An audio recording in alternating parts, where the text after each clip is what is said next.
All right, can you see my slides? Yes, Doctor.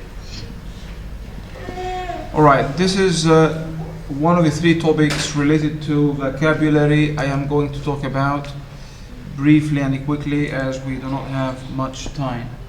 But I will upload the slides so that you can on my Guru, so that you can refer to them later on. So English Lexis, the first presentation is about the origin and the growth of English vocabulary. I look at English Lexis, I look at the history of the English language.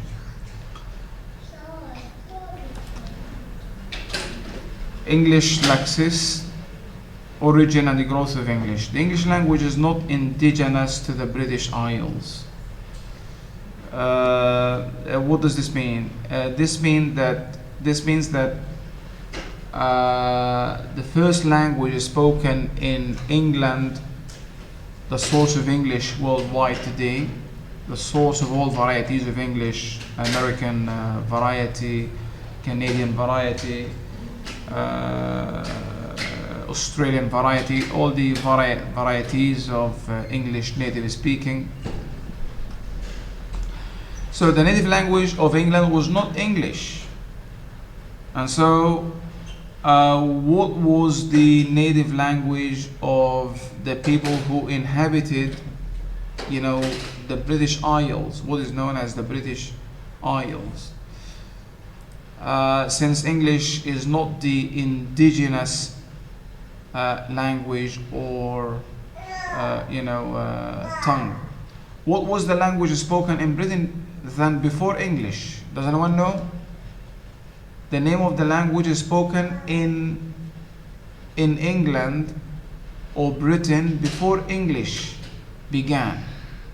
When did English begin, by the way? How old is English? How old is the English language?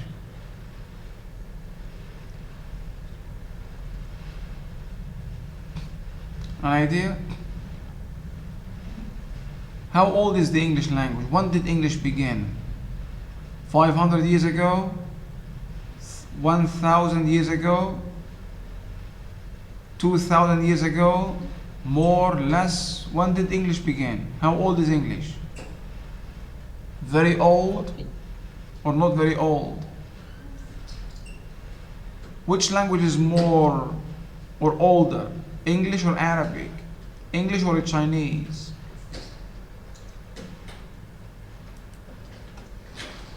All right, so let's take a look at these issues concerning the origin of English.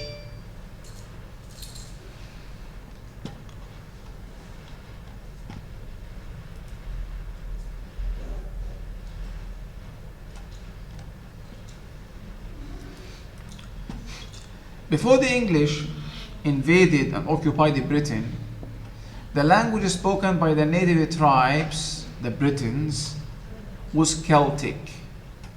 So the language spoken in England, in the British Isles, by the Britons, the tribes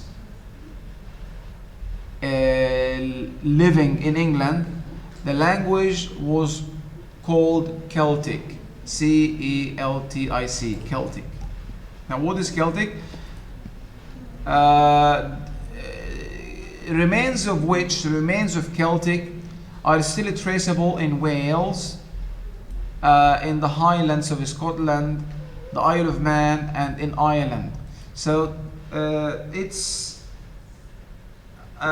you can still see some traces, remains of this language spoken in parts of the United Kingdom, in Scotland, in Wales, in Ireland. Traces, not exactly the same language, but some remains of it can be found in these parts of the British Isles.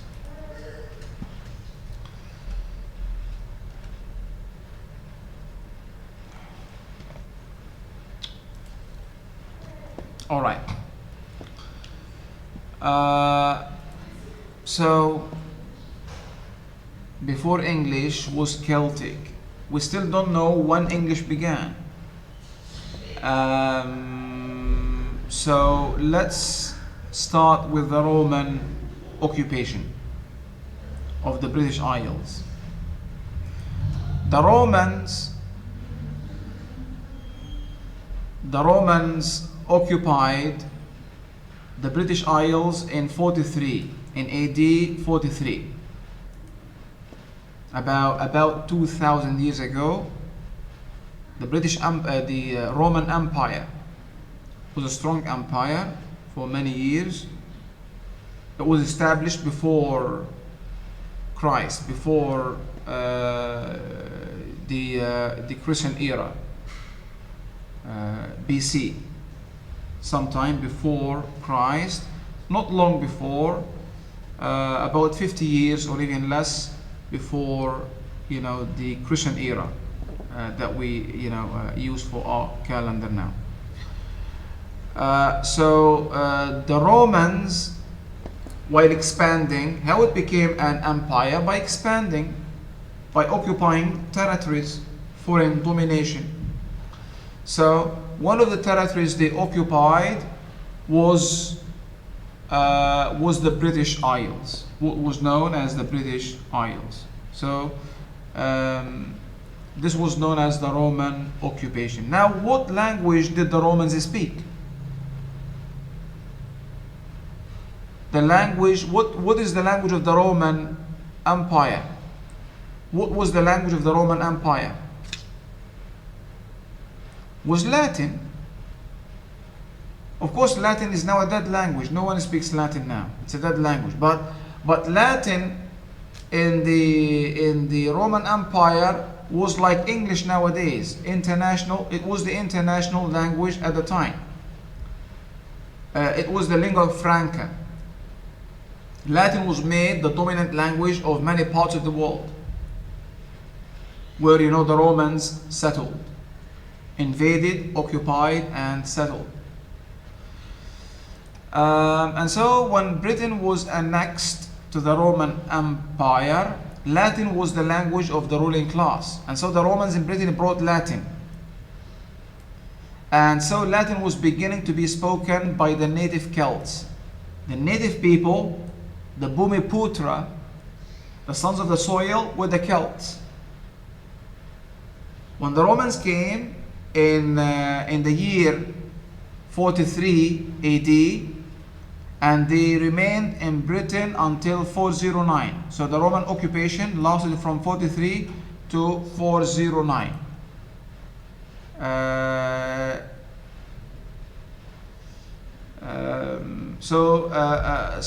They speak Latin. They spoke Latin, and so Latin was beginning to be used by the natives of England, the Celts. Again, until now, this hasn't answered the question: when did English begin? Because the Romans spoke Latin, and the native inhabitants of the British Isles spoke Celtic. So when did English begin? When was English born? There was no English at the time. Even the word English was not there. Even the word England was not there. The word England now, that we call England, that city, was not still there. There was no such English, there was no such thing as English or England. It was Britain, the Britons, but not the English.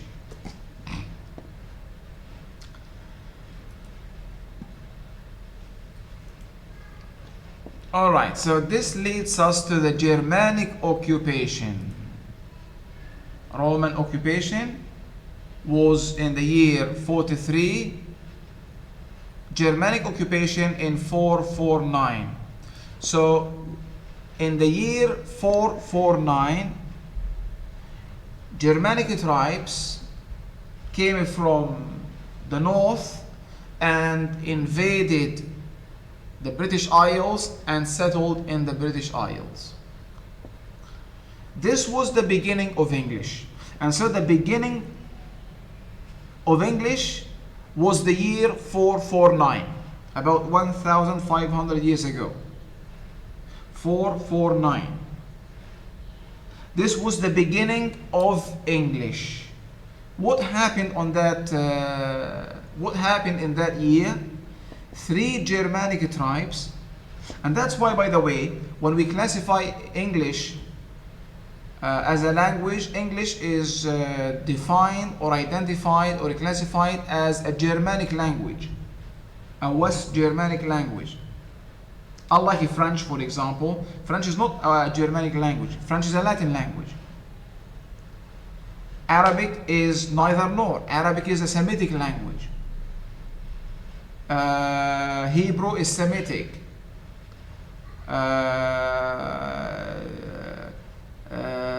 Italian is Latin. French is Latin. Portuguese is Latin. English is Germanic. So a different family of languages. They do not descend from the same parent. So what happened in the year 449? The Germanic invasions of the 5th century. 3 tribes of Germanic origin came.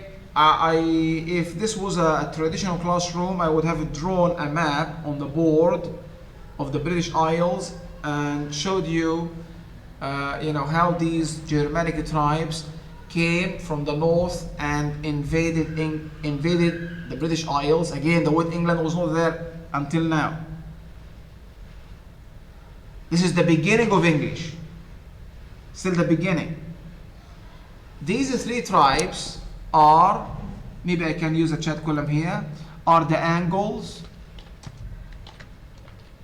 3 tribes named the Angles, the Jutes, and the Saxons. Germanic tribes. Jutes, like this. Settlement of Britain by Germanic invaders begins in 449. These invaders, 3 tribes, were the English, a race of Low Germans. So these were the English people. These brought English. And by the way, you may have already noticed that the word English itself and England, the word England is derived from the name of one of the tribes, the Angles. Angles meaning the land of the Angles, literally. And so the word England is derived from the name of one of the 3 tribes, Angles, England, the land of the Angles. And so the word English is derived from England, following the name of one of these tribes. Until now, until today, the British can be called the Saxons, the Anglo-Saxons. Anglo from Angle and Saxon. So British, we can refer to British people as the Anglo-Saxons, following the name of the Angles and the Saxons.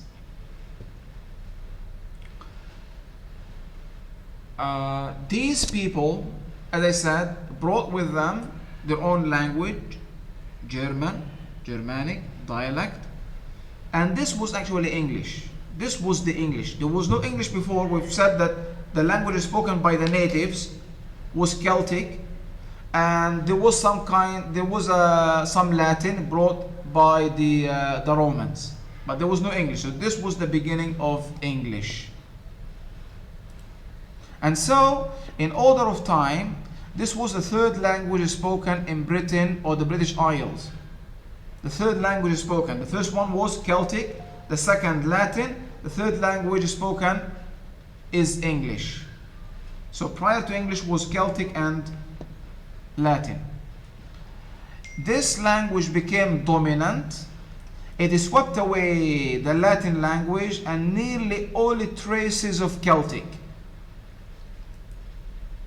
So Germanic, English, was dominant. It swept away Latin that was brought by the Romans and nearly all traces of Celtic. And so the language became English, the kind of language that we know today. Not exactly,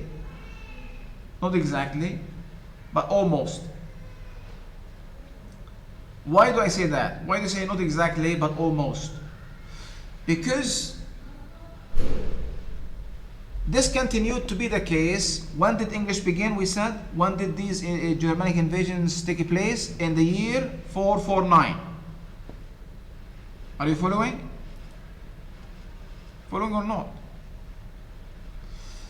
So this continued to be the case until another important event in the history of the English language took place. This was the year 1066. So from 449 until 1066,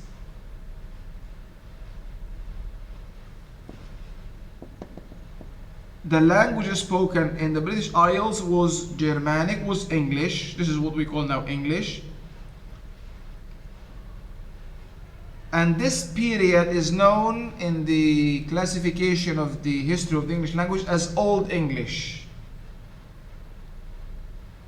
So what happened in 1066? In 1066,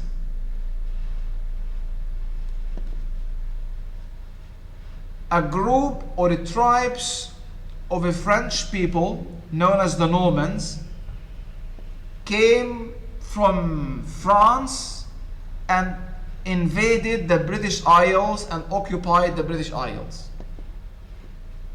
And you know, France and Britain are bordering countries, coterminous, they share the same border. So in 1066, the French occupation, the French people came to England and invaded England and settled or occupied England, and they remained in England in the British Isles for about 300 years. Now what language do French people speak? What language do French speak? They speak French, which is based on Latin. French is derived from Latin. The father of a French is Latin. Similarly, the father of Italian, French, Spanish, Portuguese, the father is one, Latin. And so all these Romance languages, we call them, are sister languages. Sister languages because the father is one, Latin. They all derive from Latin. English until 1066 had nothing to do with Latin. Was a pure Germanic, was a pure English, was English. But when the French, the Norman occupation took place in 1066 and lasted for 300 years, many Latin words via French, because via French, through French, but the origin, the father is Latin, many Latin words entered English. And so the character of English vocabulary has changed.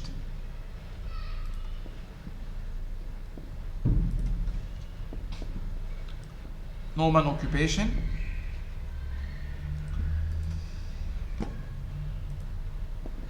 So until 1066, the vocabulary of English was only English of Germanic origin. But beginning from 1066, thousands and thousands and thousands of vocabulary items from Latin via French entered the English language and became English. So many of the words that we use today and we think that are English, meaning Germanic in origin, are not actually English, they are Latin. Many. For example, the word government, crown, prince, state, parliament, sue, crime, judge, jury, nation, attorney, saint, miracle, charity, court, mercy, pray, value, virgin, luxury, religion, chapel, royal, money, society, beauty. These are just examples. These words are not English in the sense that they are not Germanic. They are Latin. meaning these words were not in the English language before 1066. What we call a beauty now, beauty for example, the word beauty was not there before 1066. So what did the English use for a beauty? For example, what did they use? Fairhood. The word fairhood was fairhood was used to mean a beauty, but the beauty entered English only after the French occupation, the Norman occupation in 1066. So it's a Latin word, not Germanic. Fairhood is Germanic, for example. And many words, as I said, we think that are English are not actually English in origin, but rather borrowings from Latin. Look at this list of words. This explains, by the way, why we have so many synonyms in English. This explains why in English there are many synonyms. Because two words coming from two different sources. One is from Germanic, English in other words, and one is from Latin. Take a look, for example, at this list. Words of English or Germanic root. Go down, sand, heel, kingly, warrior, manly, cow, sheep, pig, deer. Just a small example. These words are Germanic, are English. Were there before 1066, beginning from 449 until 1066. So look at now the same meaning, but from a Latin root, French via Latin. So go down, we have the word descend. Send, we have the word transmit.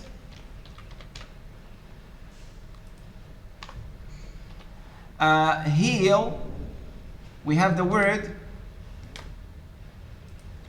Do you know any synonym for heal? Recuperate. Kingly, we have royal or regal from French via Latin, or Latin via French. Warrior, soldier.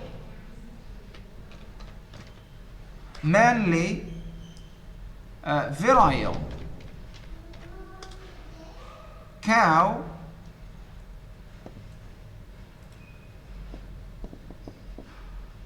before the French or the Norman occupation of England, of the British Isles in 1066, if an Englishman wanted to eat cow meat, he would say, I want cow meat.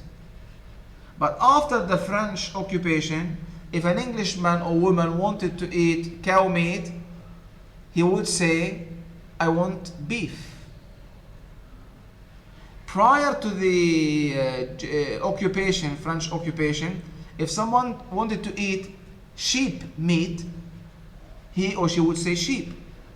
But after the Normans came to France, to England, then English people wanting to eat sheep would say mutton. I want some mutton. Prior to the occupation, an English person wanting to eat pig meat would say pig. After the occupation, would say bacon. French words, bacon. Mutton, mouton. Prior to the occupation, someone wanting to eat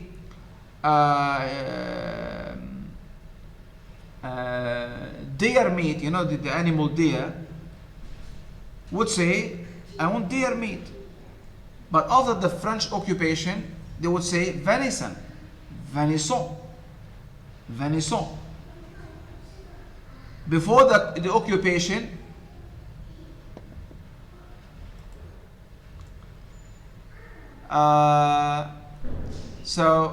cow, beef, sheep, mutton, pig, bacon, deer, venison.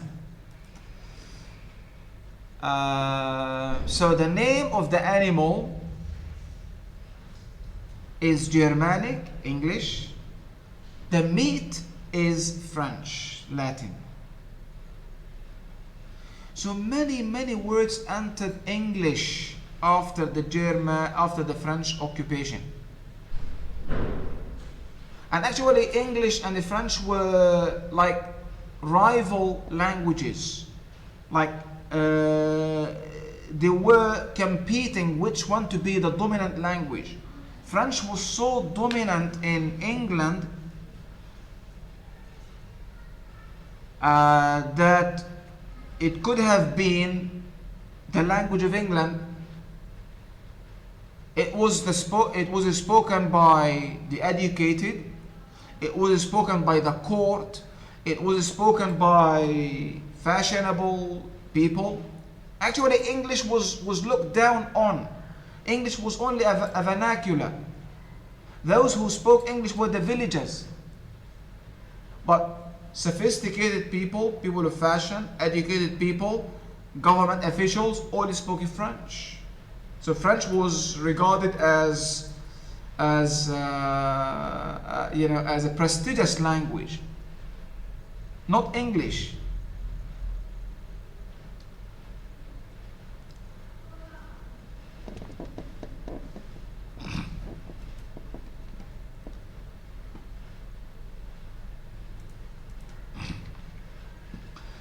Until the Norman conquest or occupation in 1066, the Angles, the Saxons, and the Jutes inhabited England. They were of Germanic origin when they came to Britain in the 5th century to eventually become the English. Originally, they spoke Germanic dialects from which Old English developed, and as we have said, swept away Latin and Celtic. These Germanic tribes had displaced the earlier Celtic inhabitants, whose influence on Old English was confined to a few Celtic place names. The modern languages Welsh, Irish, and Scots Gaelic are descended from Celtic dialects. So we've said that traceable, the remains of Celtic can be traced in Wales, in Ireland, and Scotland, but not England. The Normans spoke French, and for 3 centuries, 100 years after the occupation, French was used for all affairs of the state and for most commercial, social, and cultural matters. So you can imagine the influence of the French. The West Saxon literary language was abandoned, that is English, but regional varieties of English continued to be used in homes, churches, and the marketplace. So English was only used in the church, the marketplace, but not in educational institutions, not in the government, not in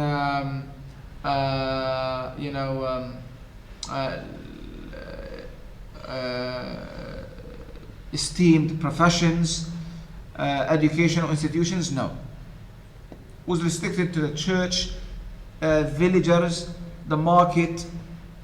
This was English. This was a situation of language contact between French, the culturally dominant language at the time, and English.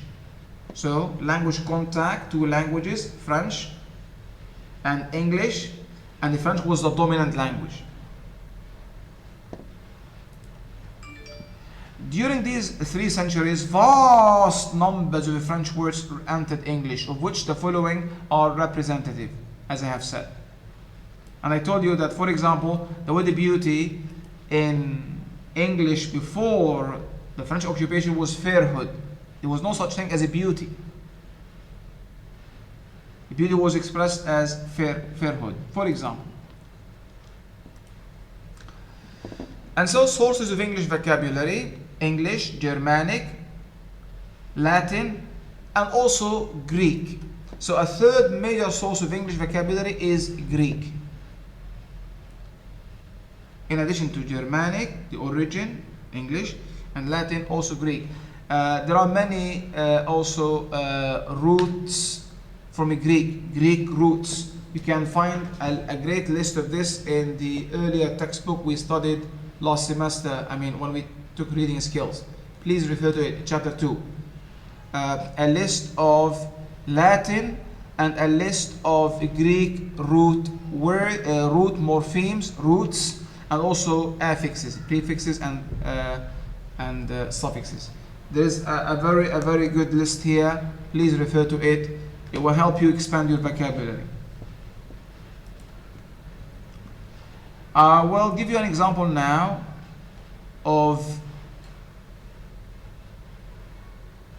So, looking at the roots of English words, English vocabulary, some are Germanic, some are Latin, some are Greek. For example, these words have the same meaning. They are synonyms. The word lustful means amorous, and both of these mean erotic. So lustful, amorous, and erotic are synonyms. They have the same meaning. Lustful, erotic, amorous have the same meaning. They're not used in the same context. This is another issue, but they are synonyms in the sense that they have the same meaning, but not the same context of usage. So the difference, so why 3 words? The difference is that lies in the source, the root. So lustful is Germanic, from lust. This is the pure English word. Amorous is a Latin word from amor, love, Latin, French. And erotic comes from Greek. Similarly, another example is the word fear or dread. This is Germanic, this is English. We have the word aversion. It means fear or dread. I have a strong aversion to lizards. Dread, fear. I dread lizards. So the same meaning, but aversion comes from French, from Latin via French during the French occupation. And the word phobia also means fear and aversion, but comes from Greek. Now you have an idea about how English has begun, growth of English vocabulary, sources of English vocabulary. Fantastic.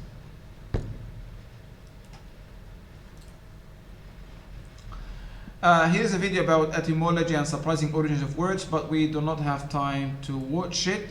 You can write the title in YouTube later on and watch it. It's a very interesting video by the linguist Mark Franco about the etymology or origin of English words. Okay, we are done now with the first of these 3 topics. You have now an idea about how English has developed, how English has grown, the influences on English. So we have Germanic, we have Latin, and we have Greek. Let's move on now quickly and take a look at another topic. Oh God, I cannot talk about all this. I have no time.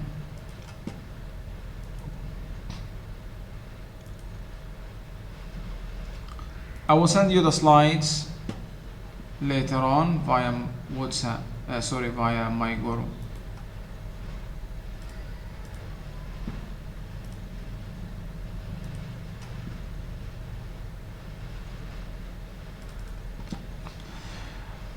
I really have no time to exemplify these processes of word formation and lexical expansion. In every language, not just English, in every language there are processes or ways or mechanisms of adding new words.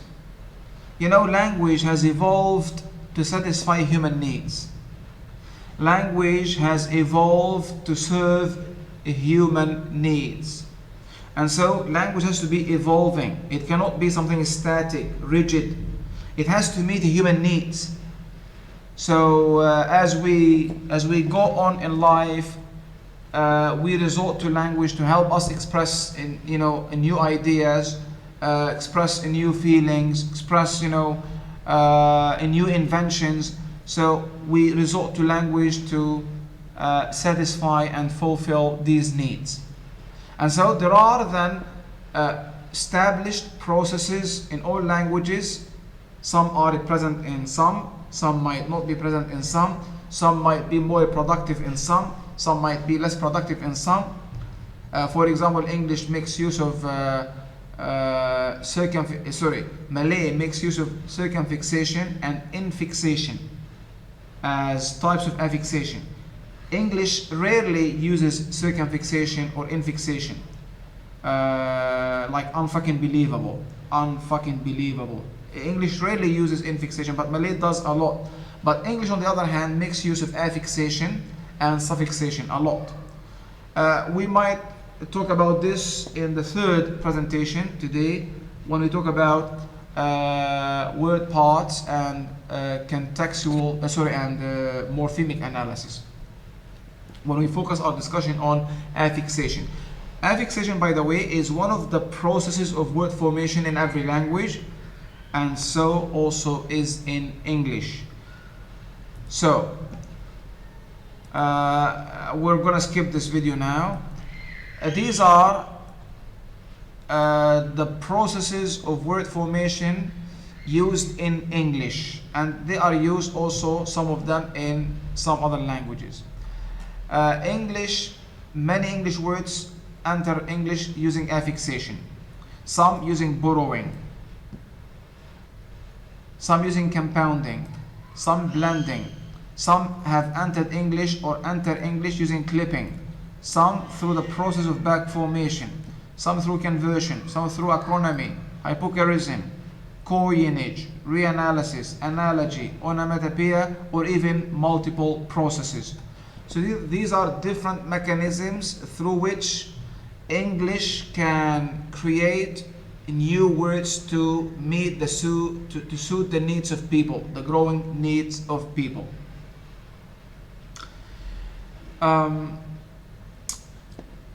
If I had time, I would, go through these one by one, but I do not have, time to exemplify each. I will focus in the third presentation on affixation, because affixation is the largest process of word formation in English, the largest. So I have dedicated another presentation today, which is actually the title of this unit, word parts.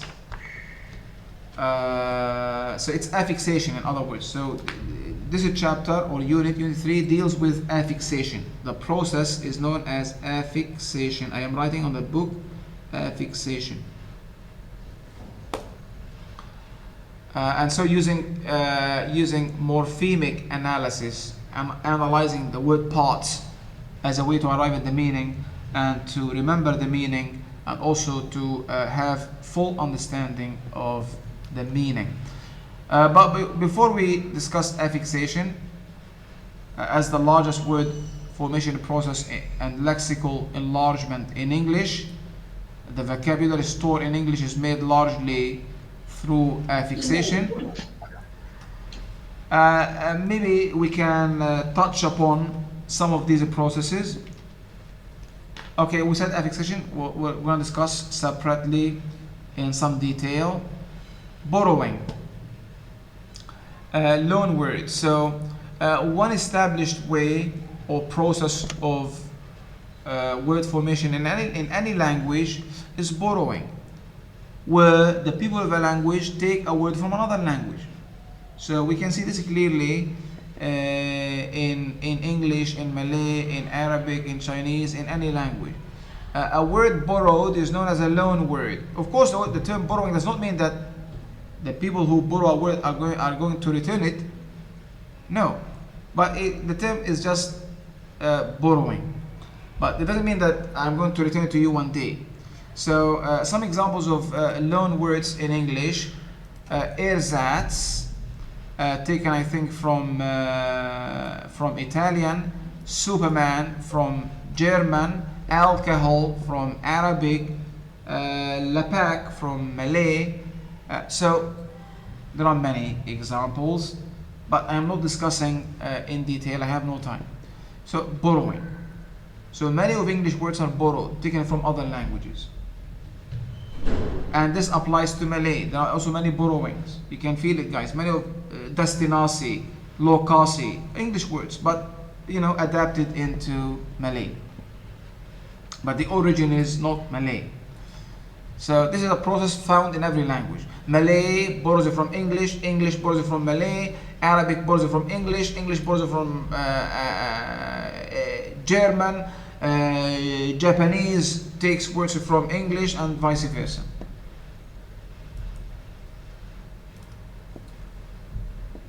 So the process is known as borrowing, and items that enter a language through borrowing are known as loan words. There are also calques, but I have no time to tell you about the difference between loan words and calques.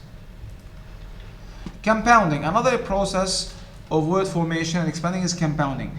Compounding is simple. You take two words that used to be used separately and combine them, making them one word. Like a classroom. It was a class and room. At a certain stage in the history of English, classroom have been brought together, making them one word. So there are many examples of compounds. A word entering a language through compounding is known as a compound word. And by the way, compound words can be made up of more than two elements, like man about town. Man about town, for example. It's a word. Sometimes we use a hyphen between the different elements of a compound word. Next, let's look at a blending as another example of a process of word formation. Blending is a process whereby you take the first part of a word and the last part of another and you blend them together, resulting in a new word. For example, the word branch, taken from the first part of or syllable of a breakfast and the last part or syllable of lunch, blending them together, creating a new word, brunch, to denote a meal that is taken instead of having a separate breakfast and lunch, you have a brunch. The word hazmat is a blend, taken from hazardous, meaning dangerous, and mat from material. So the first part of hazardous and the last part of material, hazmat, to talk about hazardous material. So don't touch this, it's hazmat, be careful, danger. English has many blends, and the English people are fond of blending. They like to blend many words. So so when you see a word, try to look at the parts of the word, see if it is formed as a result of affixation, like disagreement, agree, dis and ment, or the result of a blending, as I said, motel, from the first part of motor, meaning car, and hotel, motel, to denote a type of hotel that provides parking facilities for the customers. Knowing about these processes will help you in two ways. Will help you work out the meaning of many words, and also will help you get a better understanding of English words, and will help you also coin your own words if there is a need. There are many words that enter English every day. I have no time to exemplify. The word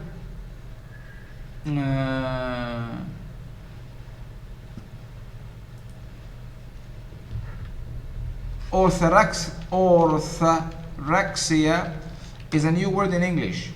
The word aphantasia or aphantasia is a new word in English. You might not even find them in the dictionary because they are new. But they haven't come out just like that. They follow established processes, as I am discussing. When you follow established process, you might figure out the meaning. So, for example, the word, but I have no time to talk about all this. The word orthopraxia is a blend taken from the first part of orthodontic or orthodox, ortho meaning correct as a prefix in English. Androxia from the last part of words such as anorexia, anorexia is a form of eating disorder affecting some women, some females. An anorexic woman, anorexia is a woman, an anorexic is a woman who does not or who avoids eating, tries not to eat because she wants to stay slim, beautiful. So it's an eating disorder whereby the person, a female, try to avoid eating as much as possible. It's a problem. Now orthorexia is coined by a doctor to mean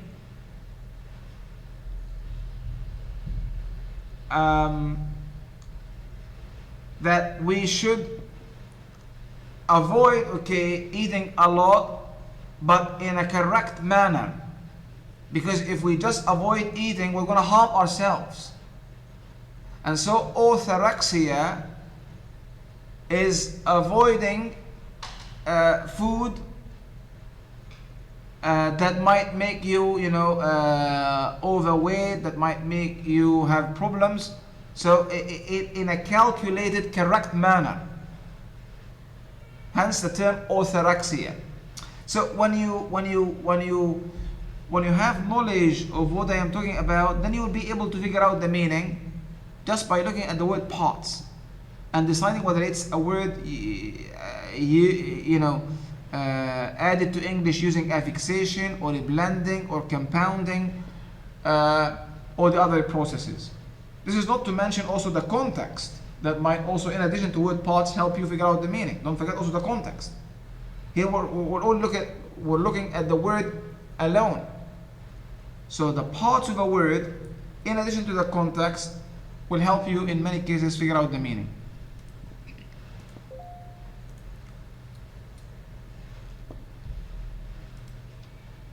Another process of word formation is the clipping.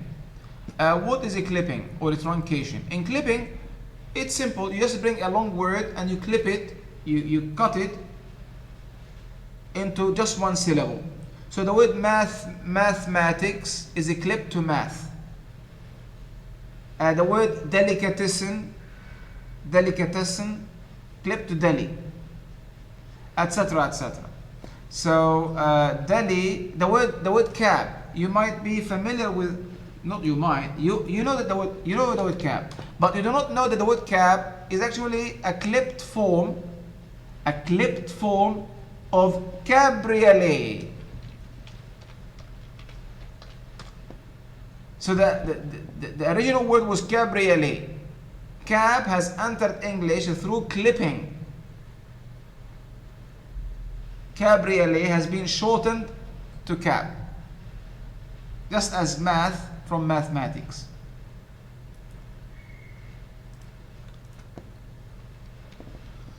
Back formation. I have to stop here because I want to quickly go through the last presentation. I knew that time would be a problem, would be against me. You may look on your own at these processes. You can if you want, if you're interested, you can Google these terms on your own. Write back formation on the internet to know more about back formation. Write conversion to know more about conversion, acronymy, hypocharism, neologisms, reanalysis, analogy, onomatopoeia, and multiple processes. But I'll take one last example. Hypocharism. What is a hypocharism? A hypocherism is again a word process used in English whereby a long word is taken, but unlike a clipping, you just shorten it to the first syllable, as in cabriolet, cab. In hypocherism, you shorten a long word into the first syllable and then add either ie, the suffix ie, or the suffix y, I think. Y. For example, the word breakfast, from which through hypocherism we have a brachy. We have shortened the word breakfast into brack and then added ie. But notice that for spelling purposes or pronunciation purposes, the K is being doubled. And so, brachy. So brachy means breakfast.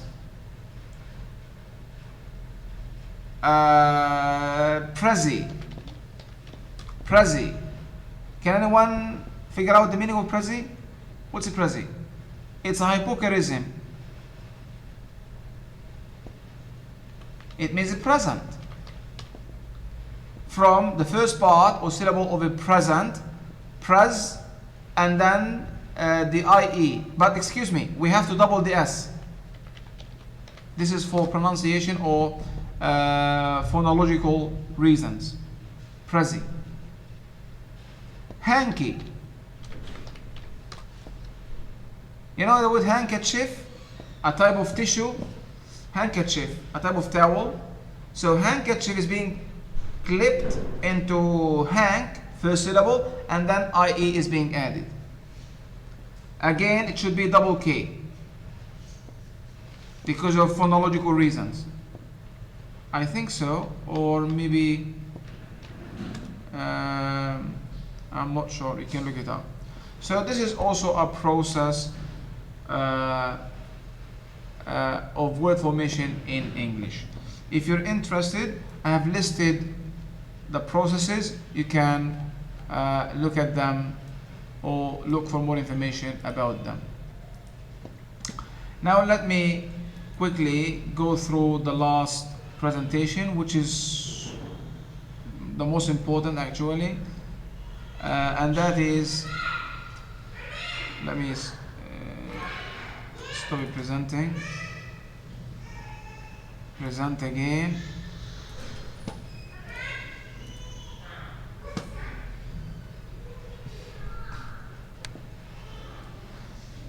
Again, there is really a lot to say about affixation.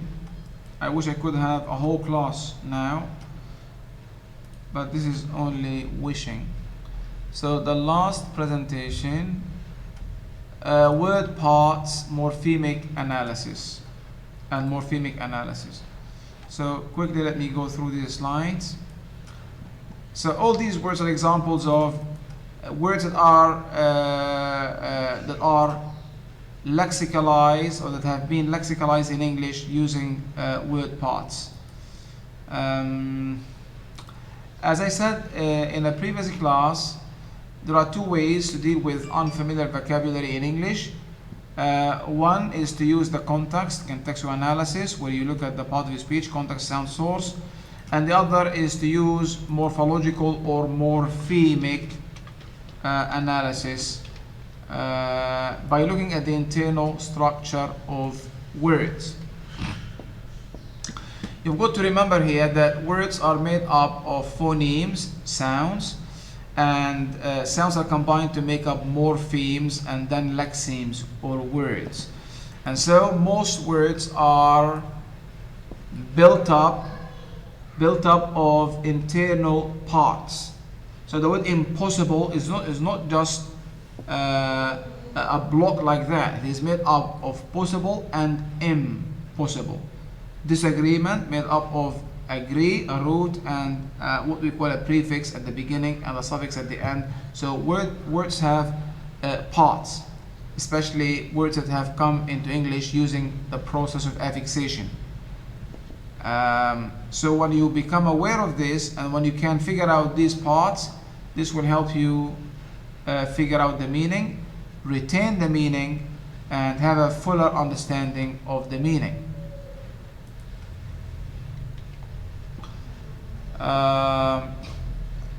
So you break down structurally complex words into their basic constituent morphemes to understand the meaning. So as your classmates said at the beginning of the class, and when we talk about word parts, we talk about two things to begin with: roots and affixes. Roots, or first of all, let me mention the term morpheme. When we talk about word parts, we talk about morphemes. Words are built up of the smaller parts. These parts are called morphemes, technically. Morphemes, just like sounds are called technically phonemes. Now, there are different types of morphemes. There are root morphemes, and there are affix morphemes. Root morphemes, there are two types: free root morphemes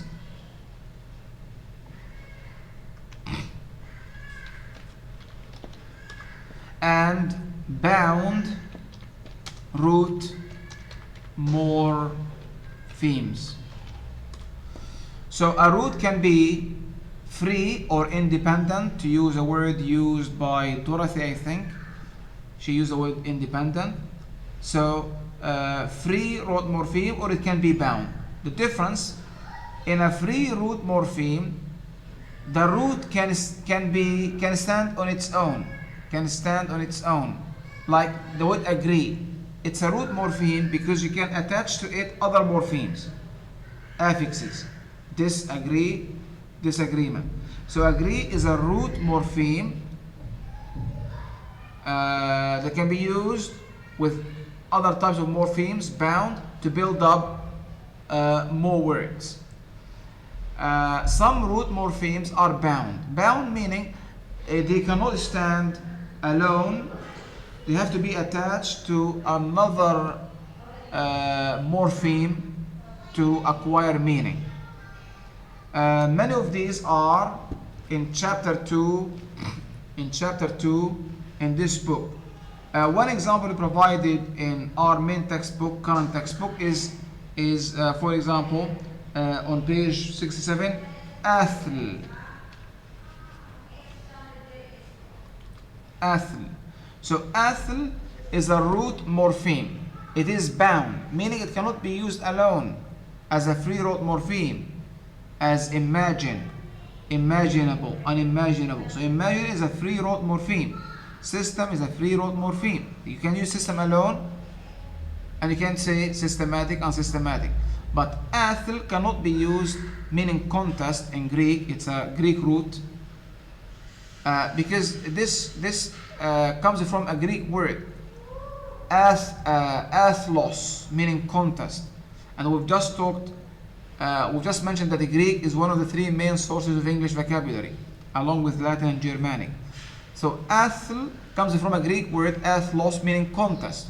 In English, it is used as a root, a bound root, and so any word having athl, meaning contest in its meaning, like and you know triathlon. If you know tri as a prefix, meaning 3, and you know athl as a contest, and on added on the pattern of diathlon, for example, so diathlon, I think. So diathlon is a contest involving 2 activities. Triathlon is a contest involving 3 activities, usually swimming, cycling, and long distance. So athl is a bound root morpheme. Similarly, dict is a bound root morpheme. We cannot use dict alone in English. Dict comes from a Latin word, dictum, meaning to say.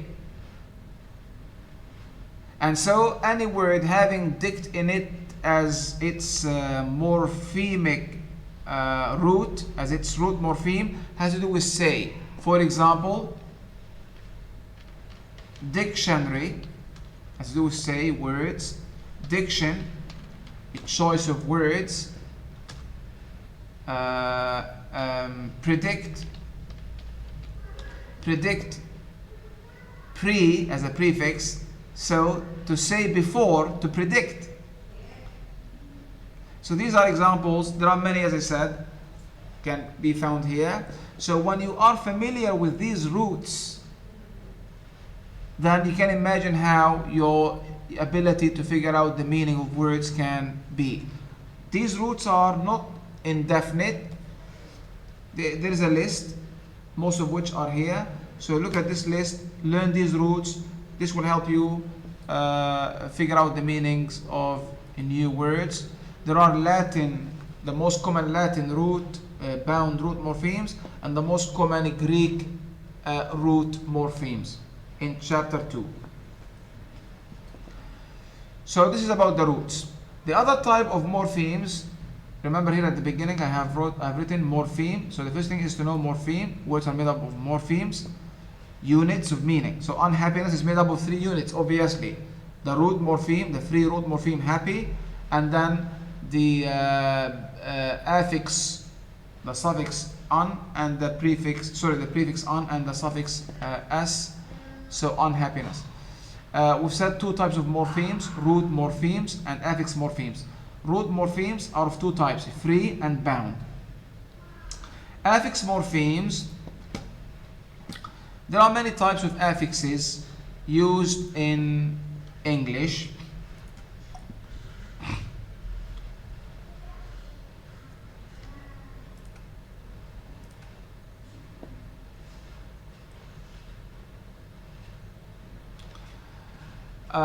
There are actually, in any language that uses affixes, there are 4 types of affixes. You're already familiar with prefixes,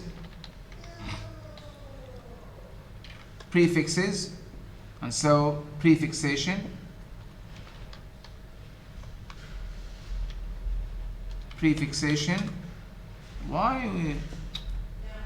prefixation, using prefixes at the beginning, as defined by the book. A prefix is a morpheme added before the root. So using prefixation, and suffixation, using a suffix, a morpheme used at the end of a word or after the root. Suffixation. These are most common. These are very common in English.